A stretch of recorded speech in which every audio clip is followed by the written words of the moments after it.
Hello, Frizzle Fixies. It is time for the Recent Reads video. The game is simple, where I take the names of all the books I've read recently and pull them out in 3 rounds of 3, where I have to decide which book I would rather reread, rewrite, or recycle. So for round 1, we have, I guess this one wants to come out first, Territory, Going Postal, the Penric and Desdemona series, or all of the books but like 3 of them.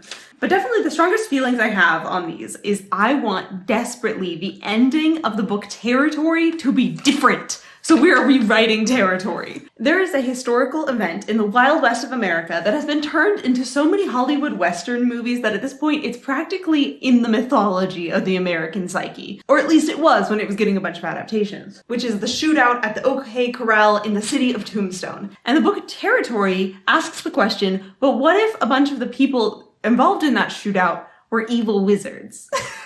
And Territory acts as like a prequel to the famous shootout. And I loved like every one of the moments of this book. It's incredibly well written and I love the characters and I love the vibes of this wacky Western on the frontier with magic. And then the book never gets to the shootout. The book is building up to this deadly confrontation for the entirety of the plot and then ends before it happens. And I'm like, where's the rest of it? And I know that the rest of it is in history and in Western movies, but like, I need the rest of it in this novel.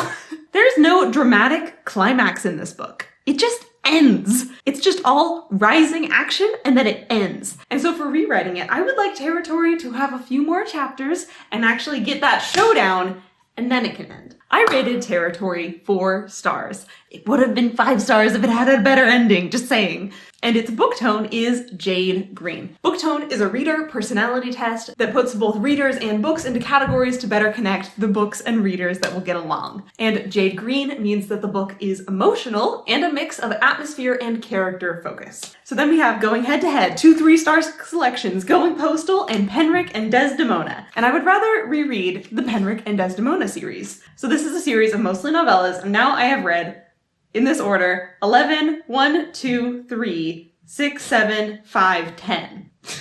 And I definitely need to reread these because when I read these novellas, I was in a state. I got terribly ill for several days and I was just kind of laying on the couch, half delirious, listening to these audiobooks, and I liked them all. I don't think I can say anything more coherent than that because I was in a fever state at the time. But the basic plot is that in this fantasy world, we have Penric who accidentally acquires a demon possessing him named Desdemona. And then they form a beautiful friendship and become a priest/investigator/doctor duo and go get involved in various politics and murder mysteries and adventures and stuff. I would wholly recommend this series to people looking for a cute, fun time, which is exactly what I needed in the days when I was reading this series. I gave all of these books 3 stars, except for Penric's Mission, which was definitely my favorite, and I gave 4 stars. And the book tone of these novellas kind of slides back and forth between Byzantium Purple and Celadon Green, depending on how much plot or world building is in that particular story. But it's all kind of hovering around Uranium Blue area. And last we have recycling Going Postal. This is a novel in the universe of Discworld about a very successful con man until he is caught and sentenced to death. But he's given the option to escape the death penalty if he takes on the task of becoming the postmaster, in charge of getting the decrepit, crippled, unwanted post office back in the running, despite the sometimes murderous intentions of the other message-delivering systems in the city that are the competition of the post office. This book is fun and wholesome and clever. I fully loved the tale of reform and character development we get in the story of a man that goes from really not caring what other people think or feel into a hero that really wants to help the city and get the post office, not because it's his job or else he'll die, but because it's his job that he wants to do. And like all the other books of Terry Pratchett, it is chock full of this absurdist humor that is silly and clever all at once. And I really appreciated the clever side, but honestly, sometimes the silliness by the end of the book grating on my nerves, which is why only 3 stars and I'll recycle it. But if you are a fan of such stories as Hitchhiker's Guide to the Galaxy, I would definitely recommend Going Postal. And Going Postal was the monthly book club book for the Fantasy Frizzlefish Book Club, the one that I run on Discord, and you can join for only $2 a month. And the book club is reading this novel next. At the time of filming, I don't know what it is yet, but at the time of editing this video, I will. Okay, and now we get to move into round 2.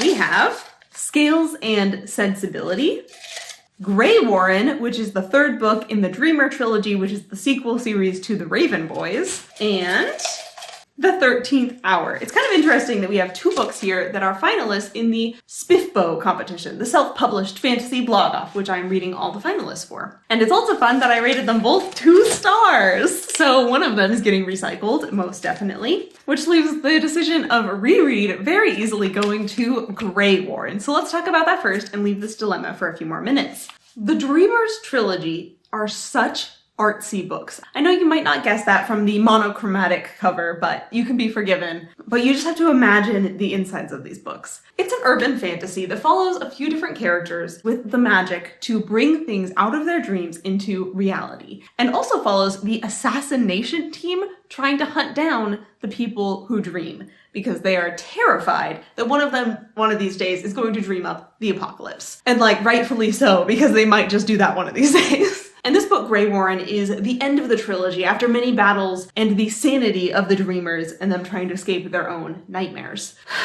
But these books aren't just speaking to the power of dreams. They're also speaking to the power of art that comes from the soul. Because in this world, those special art pieces are also magic. In fact, they can power dreams. So artists and their masterpieces also quickly become tangled up in this surreal mess of a plot. Looking at this trilogy, my favorite part of it is the character arc of Declan. When we meet Declan, way back in the Raven Boys series, he's the snotty, emotionless, overbearing, overprotective brother of one of our protagonists, Ronan. His mind is thinking all business all the time, and he doesn't want to deal with any of the magical stuff. And that is him at the beginning of this trilogy. But then over the course of this trilogy, as he has to deal more and more with the dreamer magic, he starts to get a little looser. He finds caring bones in his body and how to express those better. And through that mighty change, he became one of my favorite characters of the series. I would highly recommend all these books, but you should start at the beginning with the Raven Boys. I gave Greywaren 4 stars, and its book tone is Anchor Grey, which is emotional and a mix of atmosphere, character, and plot focus. Okay, then we have The 13th Hour versus Scales and Sensibility.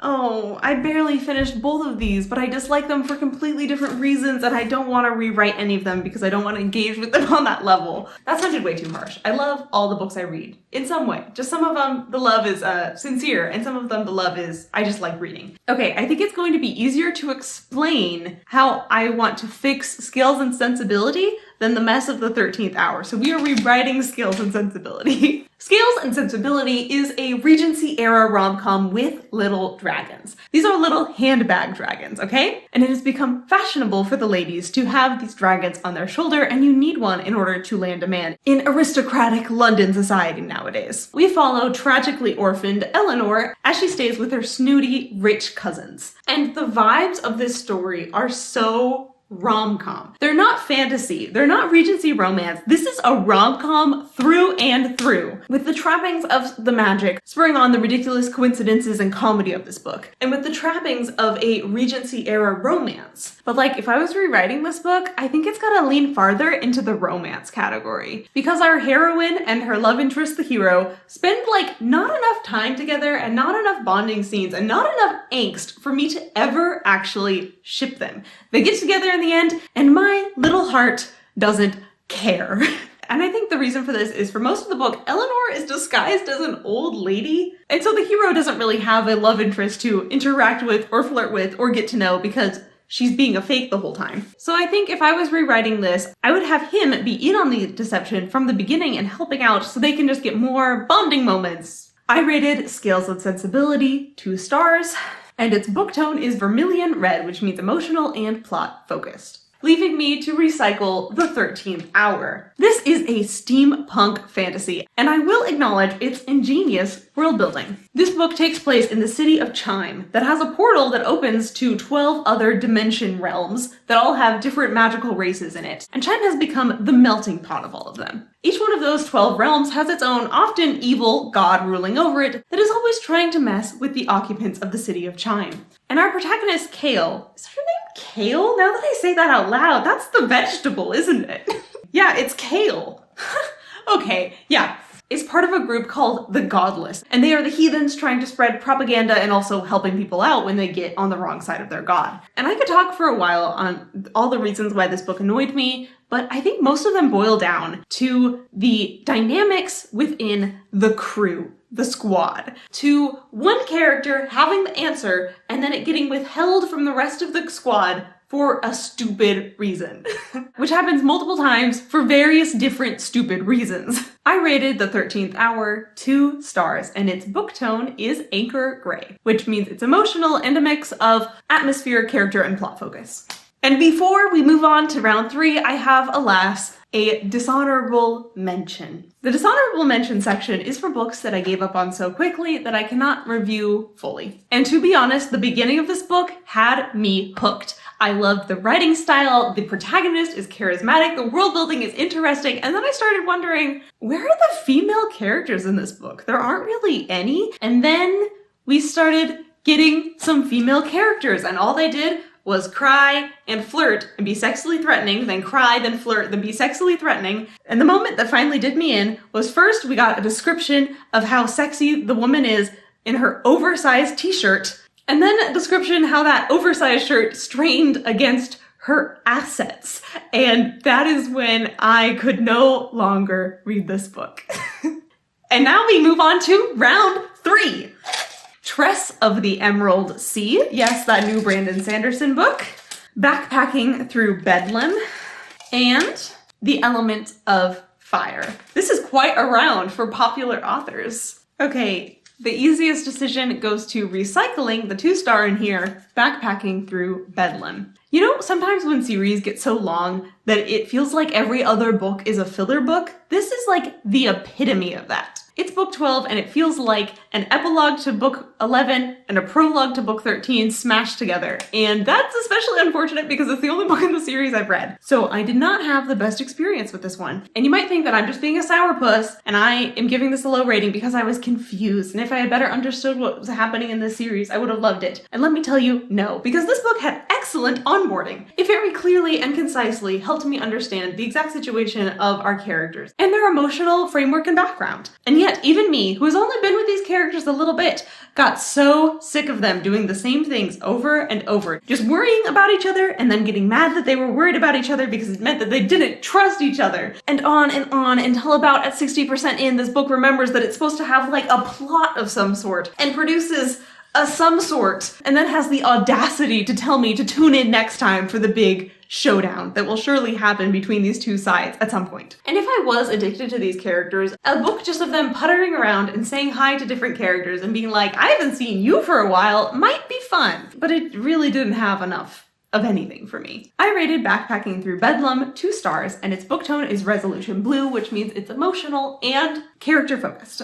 Next, we have Tress of the Emerald Sea versus Element of Fire. 2 books that I don't want to reread, but we must choose one. I think I would rather reread Element of Fire. I picked up The Element of Fire because it is by one of my favorite authors, Martha Wells. In fact, it was part of a vlog video where I read from authors that I've given 5 stars to before, and I will link that in the footnotes if you would like to watch it. I had a lot of fun making that one. The Element of Fire is a flintlock fantasy with emphasis on royal politics. Our 2 main protagonists are Thomas, captain of the Royal Guard, and 𝐂𝐀𝐏𝐿e, the banished, half-fae, illegitimate daughter of the king. And at the same time that there are various sorcerous plots happening to try to dethrone the royal family, which Thomas is trying to deal with, 𝐂𝐀𝐏 decides it's a great time to come back and try to talk it out with her family. And then they both get mixed up in this political war that is just starting up. And the book was perfectly fun. A little emotionally flat and lacking character stakes at times, but perfectly serviceable with some nice plot twists. I rated The Element of Fire 3 stars, and its book tone is Gainsborough Gray, which is intellectual and a mix of atmosphere, character, and plot focus. And then last but not least, we have Tress of the Emerald Sea. Oh, Brando Sando. Me and him are going through a breakup right now, and this book pushed me further on that edge. What am I doing? I'm rewriting it. Tress of the Emerald Sea is reimagining The Princess Bride if Buttercup went out on a quest looking for Wesley instead of just waiting around and assuming he was dead. But then throw in very interesting, engaging world building and magic systems into the mix. And the characters are very fun to follow and intensely likable. Hello, Chloe from the future here, because my original rewrite ideas for Tress of the Emerald Sea were just like not good. I didn't give myself enough time to think about this book. I filmed that video like 2 hours after finishing that book, and my first idea was not the best idea. So now I've come up with a better one. Because I've been thinking long and hard, why did this book really not click with me? Why didn't I love it? And I think one of the biggest reasons is the ending. Let's see if I can describe this ending accurately without spoiling anything. Throughout this book, our main character Tress is growing and learning. She's growing in confidence, she's going out adventuring, she's learning about the magic and learning how to use it and utilize it, and she is becoming a more awesome protagonist in a lot of different ways. So then, like, my ideal ending for this book, how I would rewrite this, is I would have her, in the end, need to use all of those skills that she's cultivated. Like, the confrontation with the big bad at the end of the book is one that she wouldn't have been able to survive at the beginning of the book, but because of this journey, everything ends up being worth it because she's gained these new skills and confidence in herself. However, how the big bad is defeated isn't that. Instead of it being directly tied to Tress's character development and growth, the ending feels very Deus Ex Machina. It feels very much like Tress accidentally stumbles across a cheat code that defeats the big bad for her. There are other parts of the ending that were great and fine, but that one moment just sours the whole book for me. And this especially rubs me in the wrong way because this book in some ways is supposed to be like a feminist retelling, reimagining of the fairy tale structure a la Princess Bride. And yet our active feminine protagonist isn't the one that gets to save the day. A man does it for her. I rated Tress of the Emerald Sea 3 stars, and its book tone is Gainsborough Gray. And now let's do a quick statistics fun time about these books. In my star ratings breakdown, we had some 2 stars, some 4 stars, and a big spike of 3 stars, most of which end up being the Penric and Desdemona novels. And my average star rating of these books was a 3.0, which you might have been able to tell from the graph. Which is lower than my typical, and I'm hoping for better books on my horizon.